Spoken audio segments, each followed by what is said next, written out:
treat to be able to have Greg on.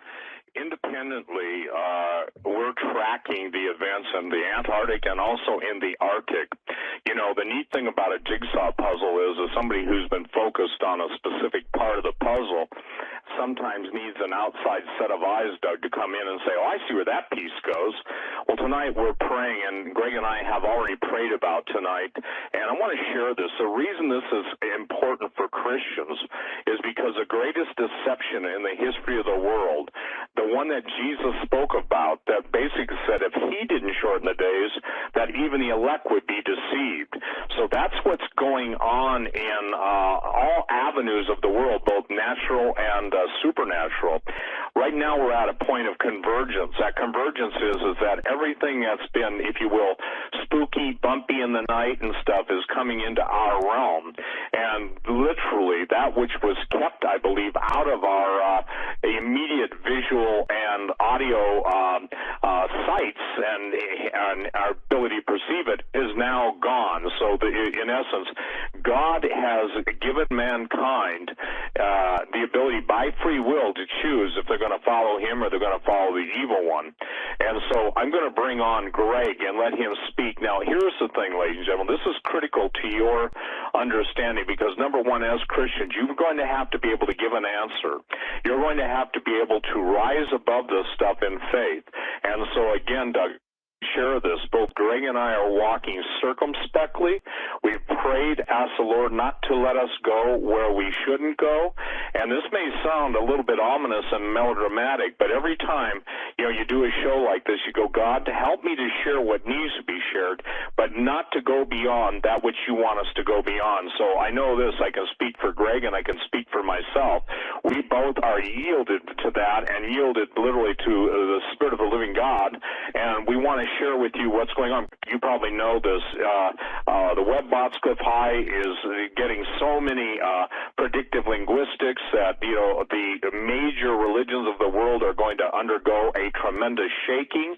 The lies that many people have believed, and so what is going to happen is the great deception is simply going to be this, and this is the simplified version, that there is no God, Jesus is not real, and that the aliens created us and they're coming back to save us. All the new ancient technology, all the new understanding of true history will launch us into the golden age of man, and first of all, men will become gods, living forever in perpetual pleasure and perversion. That's a nutshell. I can back up everything I say in that statement, but I want to bring Greg on, and Greg, thank you for coming on tonight. Well, Steve, I, as always, cannot begin to thank you for being, number one, my Christian brother, one of the closest I have in the entire world, if not the closest. And Doug and Joe, I tell you, it's been far too long, but I was far too ill for a long time and just couldn't do it. But I tell you, I'm looking forward with great anticipation for what the Lord is going to do tonight for hundreds of thousands, perhaps a few million listeners around the globe that are having trouble, frankly, digesting, accepting, and moving forward with a plan because it is so overwhelming at times. And fellas, I'll tell you, it's hard enough for me when I've been back on the radio now for several months, but not very long and not nearly as positive programming report. And so I just want you to know that when I am contemplating a show like tonight, there's two things at work for me. Having been a state trooper and federal investigator and so forth, it's hard for me to say, oh, okay, yeah, Steve Quayle, yeah, I know Steve. And, well, what do you think of his information and his books and his DVDs and so forth? And I say, well, what are you getting at? Well, do you believe him or not? And I step back figuratively and literally at times, and I say, of course I do. He's my Christian brother. He's doing a job that many of you cannot do, will not do. And because of that,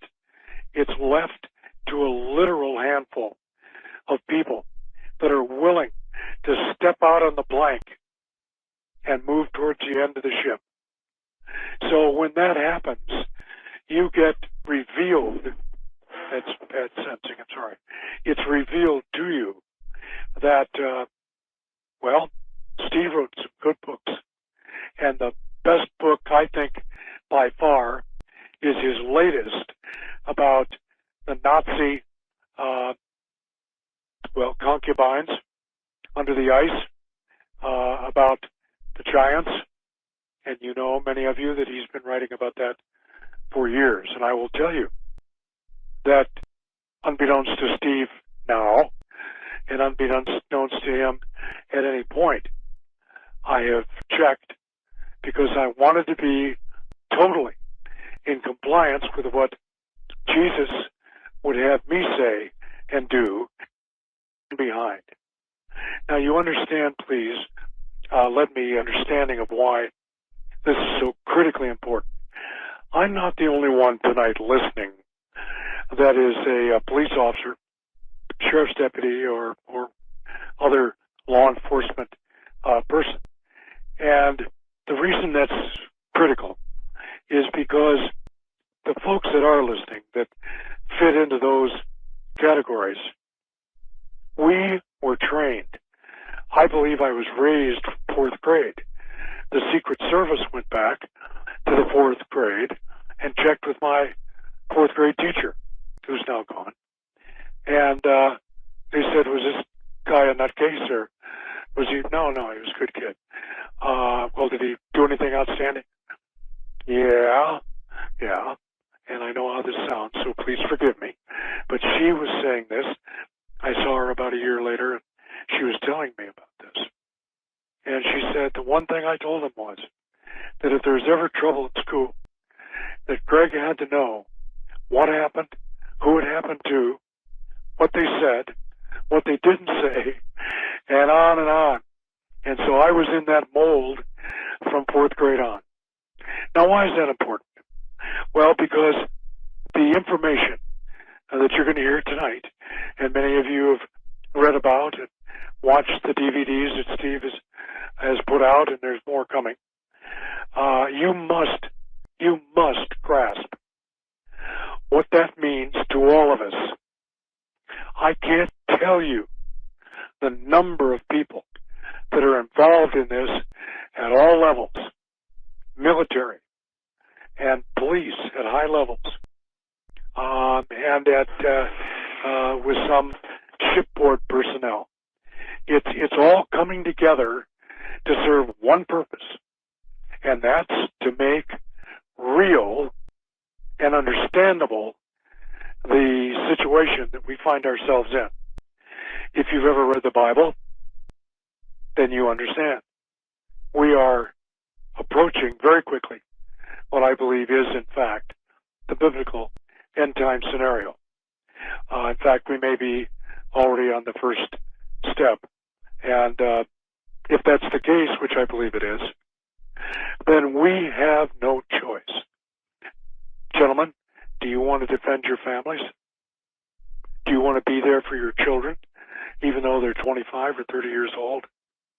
And they're afraid to admit that they didn't listen when you were trying to tell them about this?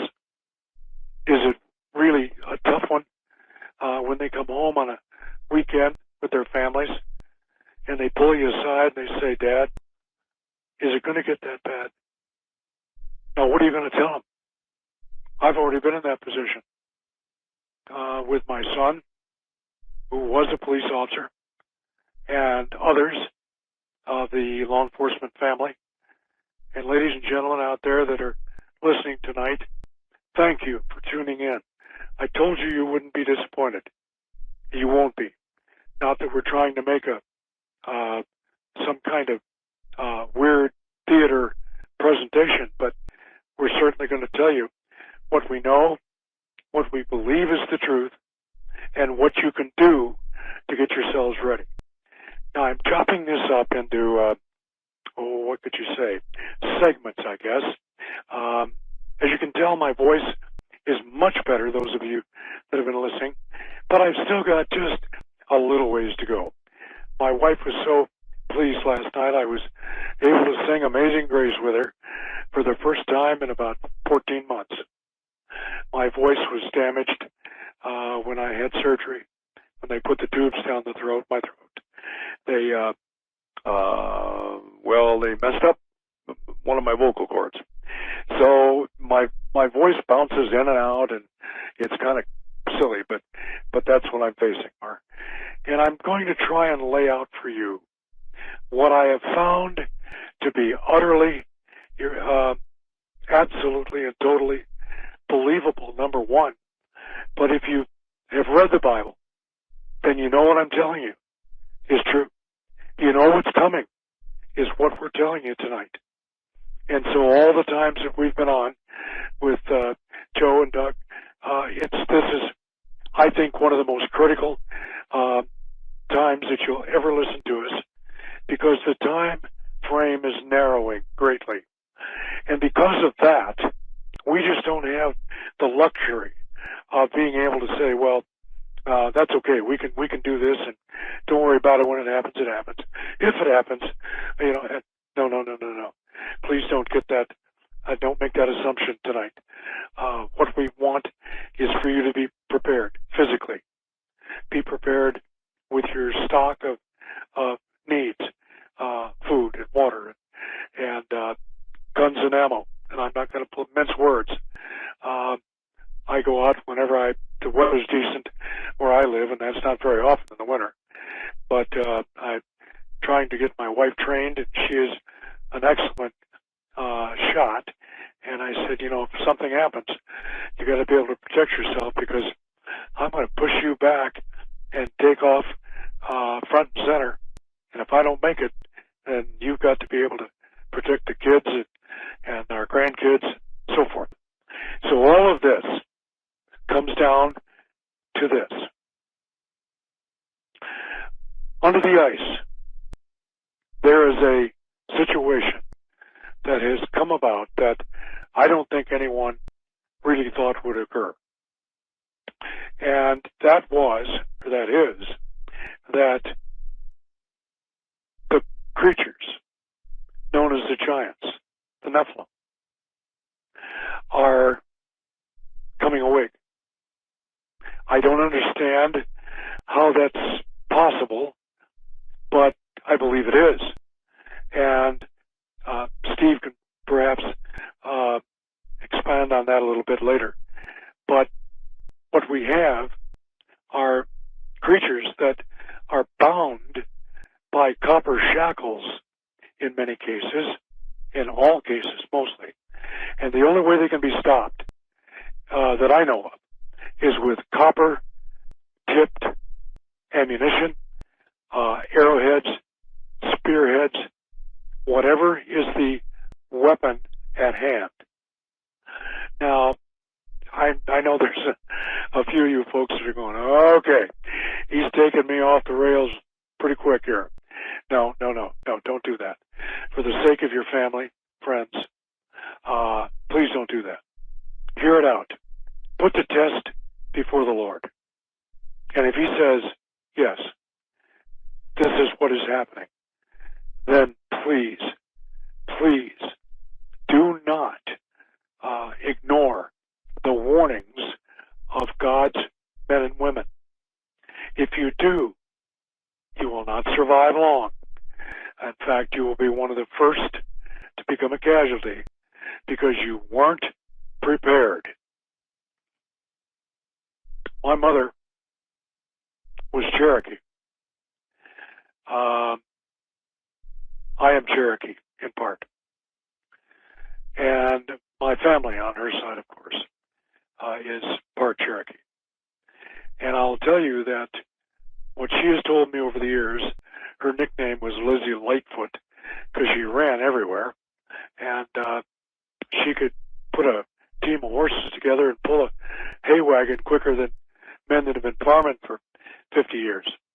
And I was very proud of her down on the farm in central Illinois because she believed in what she was, who she was, and she was proud of it. And that's not to say that she accepted the native religion, because I told her over and over, that's a rough road go down. Don't do that. Stay with the Christian religion at all costs. And so, about 6 months ago, I received a call from a gentleman in northern Canada, Northwest Territories, and he questioned me, and he said, "Do you know Steve Quayle?" And I said, "I do, very well." And he said, "Is he believable?"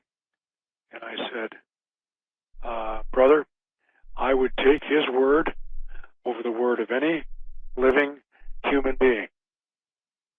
He's that trustworthy." Now, if it's convenient for you to say, "Well, I don't know that I can believe this," well, then that's your choice. But you take your life and your family's life in your hands, and it will not be good. So when he called and I told him that, he said, "All right, I've talked to a few others of the faith and of the brotherly group of natives," and he said, "So I'm going to take you at your word." And I said, "All right, what can I do for you?" And he said, "Greg, I think that we've run onto a potential nest of Nephilim." I said, "Okay, can you describe to me what you've run into?" And he began to tell me a story that unfolded that if I had not been a deep man of faith, and if I did not absolutely accept that we are at the precipice of the dawn of an evil age, then I guess, well, it just wouldn't have unfolded the way it did. But fortunately, because he said, "Well, I want you to know that I'm a Christian. My family are Christian. My tribal clan are Christians. And we are keeping our eyes peeled on an area up where we are," and I'm not going to give you any more than what I've given you for obvious reasons. I don't want him to be at all in jeopardy of anything except a continued courage and warrior spirit that is almost beyond my ability to grasp. If I hadn't been involved in that in years past in other theaters, it would just be almost impossible. And so I do understand, folks, when you are out there trying to put common sense and understanding of these things down on paper or just to understand them at all. So I am with you on that. I do understand. But you've got to get past that step and move on into now what? And so he was asking me, what can we do? And they are, by their own choice, because it was so serious, they are leaning on their understanding of what it takes to move ahead with a protective shield for their people, a wider clan, and the people in their geographical and country area. And so with that said, he said, "Now, is there any way we can protect ourselves?" And I said, "Yes, but there are very few trails left open to you." And so I began to explain that, and I had checked on this and gotten some good confirmation that if you're dealing with Nephilim, they are able to find out where you are and who you are, and by, get this now, a scent. Do you remember the poem when we were growing up? Fee fi fo fum, I smell the blood of an Englishman. Now, put two and two together.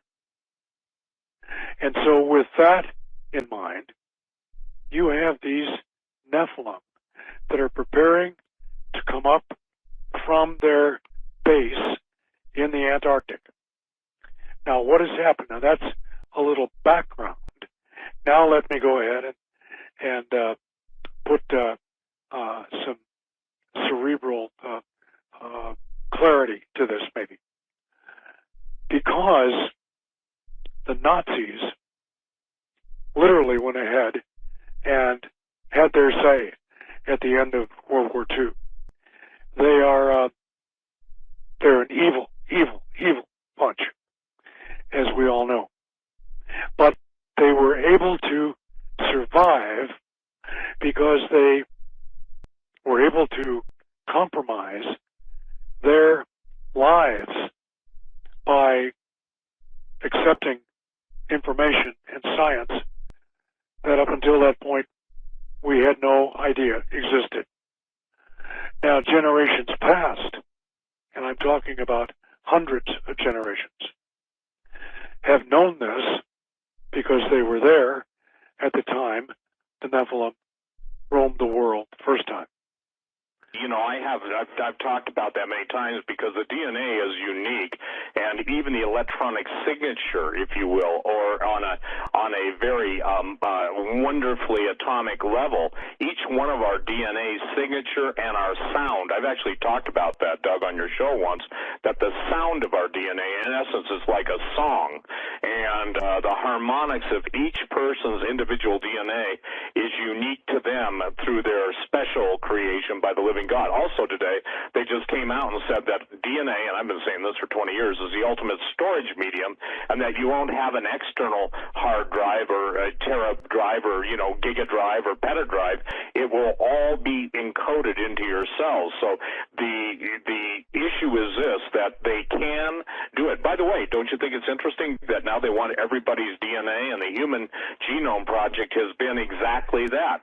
They're going to target individuals based on not only their belief, yes and no, what they believe. First and foremost, Christians are on their side, but they have that ability, and they're looking for those people who have genetic markers from the fallen ones, and we can get into that when we come back from the break. But the important thing that I think we've got to start right out of the tunnel, Greg, after the break, is that you need to share what those individuals are telling you is going on specifically in the Antarctic, because then I can add to that with some stuff I just got less than an hour ago. I'll tell you what, buddy, that's exactly where I was going.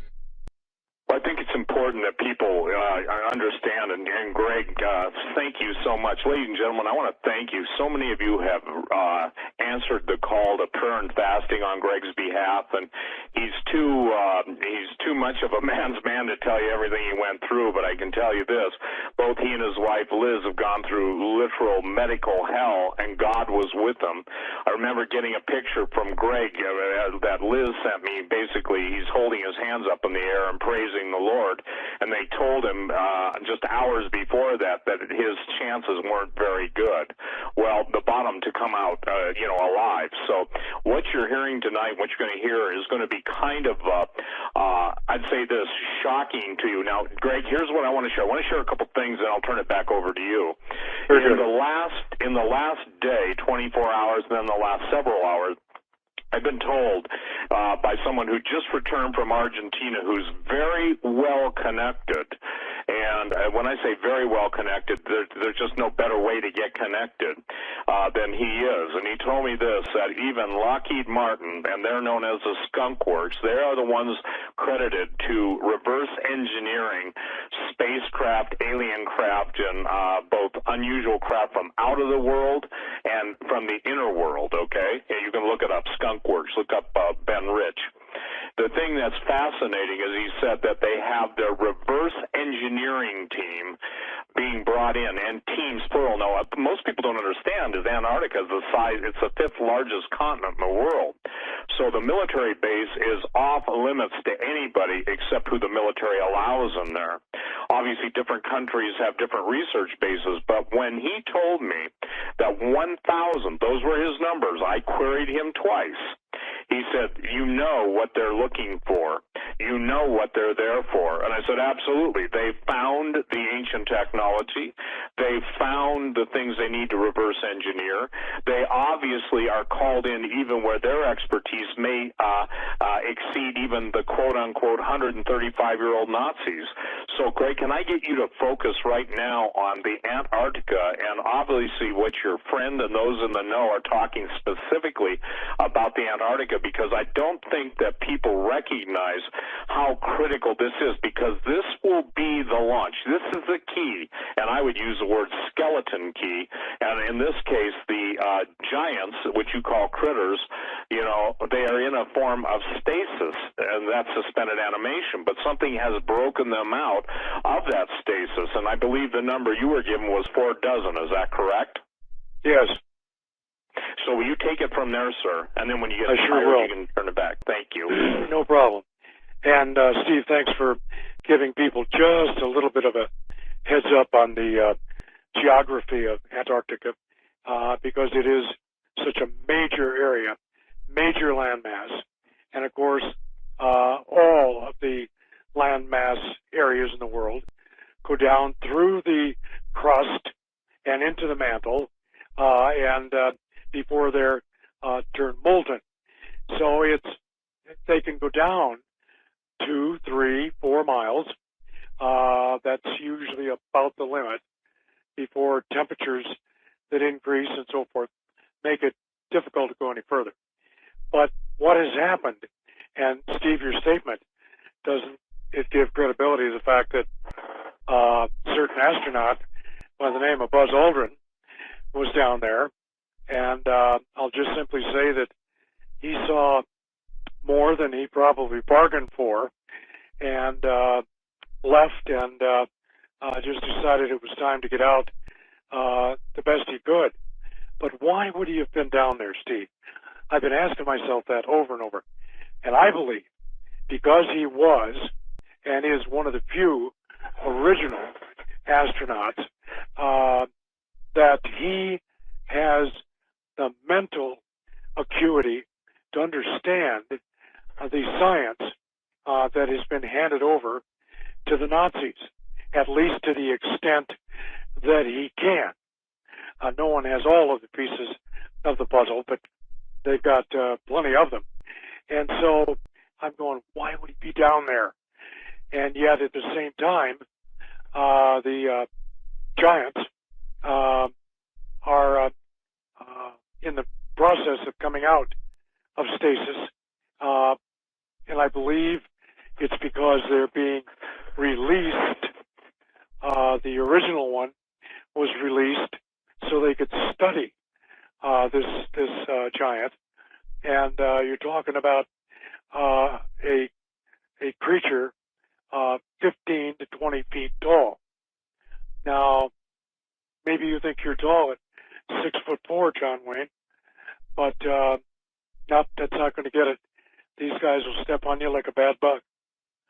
So I just think that we need, again, to keep in mind what is at stake here. Now, when this began to unravel, and I'll digress just for a moment, still on the same subject, the tunnel that has been created, that's a couple of miles wide, I am told. I have no independent verification, but I'm told that. Until I get that, I'll have to go with this.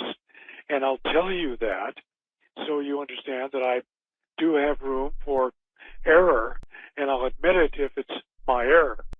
But if I'm told something, I'm going to go ahead with it and research the rest of the information based on what I do have and what I believe an area below the surface of the water into southern Argentina. And the tunnel that they have cut with tunneling devices, they're huge, just massive. And they can go 7 miles in a day. Well, it doesn't take too long to figure out that they're going to be able to go all the way up through South America, all the countries there, through Central America, North America, Canada, and into the Northwest Territories. So, what are we facing? we're facing a group of these giants, apparently some from a separate point of origin, that have found their way through all these countries into the Northwest Territories, where there are some rather large caves. And while exploring, some people heard and one claimed to see things that were otherworldly. They could not believe what they were seeing or hearing. And so when those gentlemen contacted me, what can we do?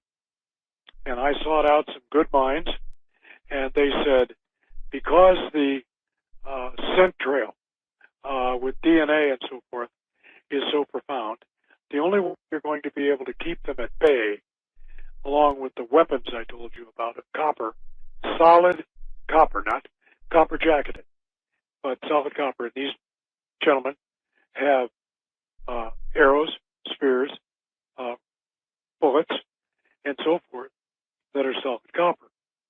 I have solid copper weapons. That is the ammunition. And why? Because you've got to defend yourself. You're not going to make it against somebody that's 15, 18, 20 feet tall. You will not.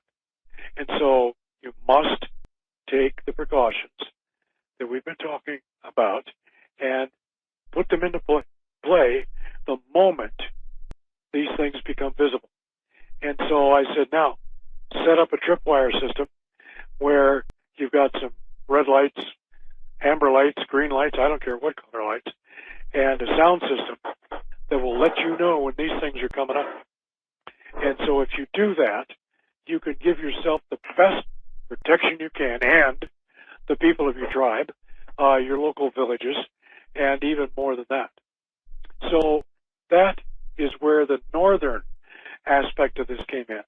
Along the way, there have been appearances of these creatures in Bolivia and other areas in Central America and northern South America. They are being spotted, and the individuals that were sent in immediately by the country's equivalent of our special forces were not able to deal with it mentally, emotionally, or literally with tactical advantages and weaponry. So what did they do? Well, like always, they called up Uncle Sam and said, do you have anybody you can send down here? And my understanding is that they sent roughly a company of special forces operators and to look the situation over and find out what was going on. And the best thing that I can tell you is that there has been no one at this point, Steve, Doug, Joe, no one that has been able to come out of an encounter as they went in to the encounter. They have been changed. In some cases, changed to the point where within an instant, their hair went gray, and they had infirmities they never had before. And so we're talking about a situation that is beyond our ability to just deal with it. You know, when the sergeant comes up and says, look, deal with this, you don't deal with this. You have to do your best and hope you survive. Now, that being said, we're under a gun time-wise. What will it be? I don't know. Now, Steve, the only thing I told you about what I was going to say tonight was if I got a check from the Holy Spirit, that I would not go beyond what I've said in some of these areas, so you understand. Yes, I do, and I laid that out, I think, too, at the beginning. Greg, let me ask you one thing, too. Yes. Describe what your sources are saying is a 2.5 mile wide, basically underwater ship that's moving, and because, again, you know, there's so much garbage out there on the internet, people are saying it's this or that, but what are your military and scientist sources saying about that? Well, they are saying that there is a underwater craft, I guess is the best way you can put it, but that it is a leviathan in size, something that, if it suddenly surfaced and we had video of it, you wouldn't be able to take it all in. If they flew over it in a jet plane, it would take probably 30 seconds at least at 600 miles an hour to go from one end to the other. Now, that is what is keeping things together and also making it difficult to get an idea about, well, why is that needed?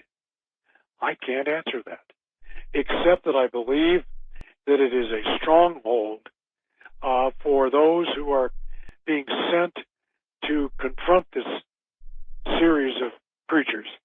And with the weaponry on board, the latest laser, sonic, visual weaponry that can take out anybody. And I will just say, maybe the verse, as you said, at the time we're not cut short. Well, where would we be? And with any more than what we've got now, men's hearts may fail them for fear. Look, they didn't put that in the Bible to make it dramatic. They didn't choose to do this so that we would say, oh, yeah, I got it, I understand. They were giving warning, clear warnings. All right, do you believe in Atlantis? I don't know. I guess I could, simply because there's some evidence, but not enough to satisfy me at this point. I want hard evidence, and I'm seeing it in Under the Ice. I'm seeing it in Steve's writing. I have no issue with what he's put forward. I have no problem with the incredible work that he and his team have done putting the DVDs together so that we have a clear picture of how, why, and where this has evolved. Now, the last thing I want to say at this juncture is this. The events that have occurred under the ice have put individuals in harm's way big time. They only have survived because when they found out about it, even the Nazis, who thought they were indestructible, said, I'm out of here.